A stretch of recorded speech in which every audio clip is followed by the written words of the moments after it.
Hi friends, தக்காளி தொக்கு எப்படி பண்ணலான்னு பார்க்கலாம். இது ரைஸ் கூட சாப்பிட ரொம்பவே நல்லாயிருக்கும். தேவையான பொருள் பார்த்திங்கன்னா, பழுத்ததாக 4-5 தக்காளி எடுத்துக்கோங்க, பெரிய வெங்காயம், பச்சை மிளகாய், இஞ்சி பூண்டு விழுது, கடுகு, உப்பு, கறிவேப்பிலை, மஞ்சள் தூள்.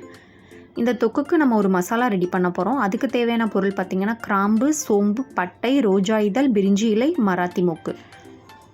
நம்ம இப்போ இந்த இன்க்ரீடியன்ட்ஸ் எல்லாத்தையும் ஒரு மிக்ஸி ஜாரில் போட்டு ஒரு நல்ல ஃபைன் பவுடராக எடுத்துக்கலாம். இந்த பவுடர் தான் நம்ம தொக்குக்கு ஒரு டேஸ்ட்டாக கொடுக்க போகுது. இப்போது கடாயில் 2லிருந்து 3 கரண்டி எண்ணெய் ஊற்றிக்கோங்க. எண்ணெய் சூடானதும் நம்ம எடுத்து வச்சுருக்க கடுகை சேர்த்திக்கோங்க.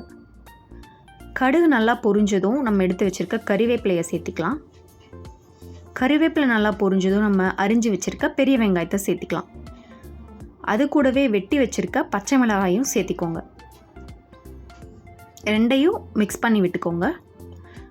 இப்போது நம்ம தேவையான அளவு உப்பு சேர்த்திக்கலாம். எல்லாத்தையும் ஒன்றா கலந்து விட்டுக்கோங்க.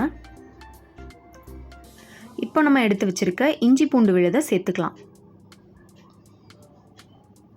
இஞ்சி பூண்டு ஸ்மெல் பச்சை வாசம் போன உடனேயும் நம்ம அரிஞ்சு வச்சுருக்க தக்காளியை சேர்த்துக்கோங்க. அது கூடவே மஞ்சள் தூள் சேர்த்துக்கோங்க. எல்லாத்தையும் சேர்த்து ஒன்றா கலந்து விட்டுக்கோங்க. இப்போ நம்ம கிரைண்ட் பண்ணி வச்சுருக்க மசாலா பவுடரை சேர்த்திக்கலாம். தக்காளி கூட நல்லா கலந்து விட்டுக்கோங்க. இப்போ ஒரு தட்டு போட்டு மூடி கொஞ்ச நேரத்துக்கு குக் பண்ணுங்கள். இப்போ தட்டை திறந்து ஒரு மிக்ஸ் பண்ணி விட்டுக்கோங்க நான் தக்காளியை. இப்போ திரும்பவும் தட்டு போட்டு கொஞ்ச நேரத்துக்கு குக் பண்ணுங்கள். தக்காளி நல்லா மசிச்சு விடுங்க.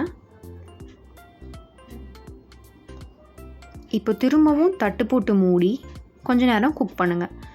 இப்போ தட்டை ஓப்பன் பண்ணி பார்த்தீங்கன்னா தக்காளியும் எண்ணெயும் நல்லா பிரிஞ்சு வந்திருக்கும். அதுதான் நம்மளோட பதம். இப்போது எல்லாத்தையும் மிக்ஸ் பண்ணி விட்டு இறக்குனீங்கன்னா நம்மளோட சுவையான தக்காளி தொக்கு ரெடி ஆகிருக்கும். இதை நீங்கள் ரைஸ், சப்பாத்தி, தோசை எல்லாத்துக்கூடையும் வச்சு சாப்பிட்லாம். தேங்க்யூ ஃபார் வாட்சிங்.